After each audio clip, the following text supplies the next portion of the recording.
The morning sun barely broke over the quiet streets of Richmond, Virginia, casting a soft glow on Evelyn Harper's sneakers as she walked her neighborhood. At 52, Evelyn was no ordinary resident. She was the state's first black female governor, a figure of unyielding authority in Virginia's political arena. Her gray hoodie and black leggings hid the weight of her office, offering a rare moment of peace before the day's demands. But tranquility was shattered when blue and red police lights pierced the dawn. A patrol car screeched to a stop beside her, and Officer Daniel Coleman stepped out, his hand resting on his holster. "Morning, ma'am," he said, his voice sharp with suspicion. "Mind telling me what you're doing out here?" Evelyn's pulse quickened, but her face remained calm. She'd faced this before too many times. "Just walking, officer," she replied evenly. Coleman's eyes narrowed. "Got ID? We've had break-ins around here." The accusation hung heavy, unspoken but clear. Her skin made her a suspect. Evelyn squared her shoulders. "Have I done something wrong?" she asked, her tone steady but firm. Coleman's lips tightened. "Routine check. Cooperate, and we're done." Routine. The word stung, a reminder of countless routines Black Americans endured. With deliberate calm, Evelyn pulled a lanyard from her hoodie, revealing her governor's seal. Coleman's skepticism faltered, his face paling as he stammered, "Governor, I didn't know." The moment shifted. A crowd had gathered, phones recording, whispers rippling. A woman in her 30s, Clara Evans, held her phone high, shouting, "This is what we deal with." An elderly man, Joseph Reed, tipped his hat to Evelyn, his eyes carrying shared history. "Teachable moment, Governor," he said softly. Evelyn met Coleman's gaze. "Sometimes, things aren't what they seem," she said, her words cutting through the morning air. As backup officers arrived, confusion replaced authority.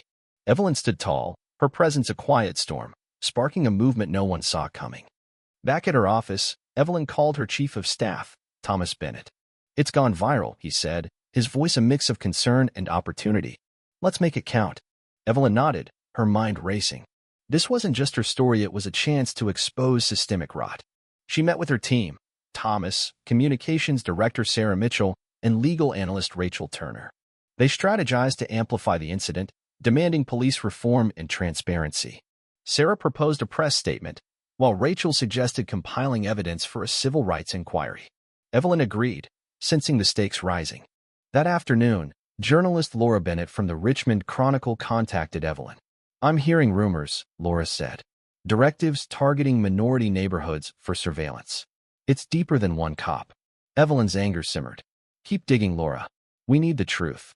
Meanwhile, Detective Maria Collins, a trusted ally, slipped Evelyn a folder of coded memos revealing a covert program funneling funds to racially biased policing.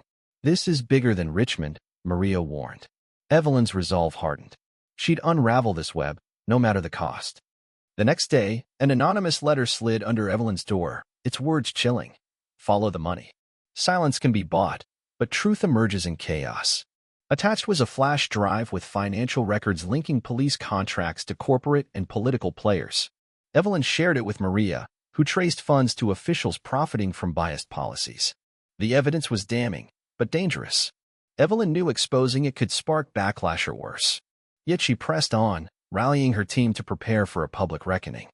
The turning point came at a rally outside City Hall. Thousands gathered, signs demanding justice. Evelyn took the stage, her voice steady but fierce. "We stand against decades of systemic failure," she declared. "Transparency will expose those hiding behind bureaucracy." The crowd roared, unified by shared pain. A young activist, Maya Johnson, spoke next, her story of judicial injustice echoing Evelyn's own. "Our stories are one," Maya said, igniting cheers. The rally, live-streamed to millions, became a national call to action. In the courthouse days later, Evelyn presented the flash drive's evidence. Legal teams distributed packets detailing transactions between officials and contractors. "This is corruption cloaked as public service," Evelyn said, her words silencing the room. Community testimonies followed, each voice a thread in a tapestry of resilience. The judge, moved by the evidence, ordered a formal inquiry, a victory that felt like a new dawn. Outside, the media broadcast the proceedings, cementing public demand for reform. But challenges loomed. Some officials, like Senator Robert Hayes, resisted, wary of losing power. "Optics matter," he cautioned. Evelyn countered, "Transparency strengthens us all." Slowly, even skeptics like Hayes joined her coalition, drawn by the undeniable truth. Across Virginia, communities mobilized, sharing stories of injustice. A lawyer, David Kim, revealed rigged bidding for public contracts, adding fuel to the movement. Evelyn's office became a hub of action, coordinating with activists, mayors, and federal agencies. By week's end, Evelyn addressed the state capitol, her speech a blueprint for change. "We're not just reforming laws," she said, "we're rebuilding trust." She outlined data-driven policing reforms, bias education, and equitable economic policies. The hall erupted in applause, tears mixing with hope. Former critics, like policy expert Charles Lawson, pledged support, proving that unity could bridge divides. As Evelyn stepped down, allies surrounded her, their handshakes sealing a shared vow. The movement spread beyond Virginia. Other states launched inquiries, inspired by Evelyn's courage. Policies shifted, mandating police accountability and transparent budgeting.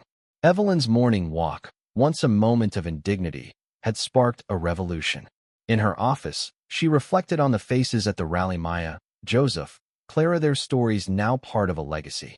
The shadows of corruption were fading, replaced by a light of justice. As dusk settled, Evelyn stood by her window, the city alive with possibility. The fight wasn't over, but the foundation was set. She'd turned pain into power, proving one voice, amplified by many, could change a nation. The truth had emerged, undeniable and free. What do you think about Evelyn's journey? How do violence and injustice shape our lives? And what can we do to fight them?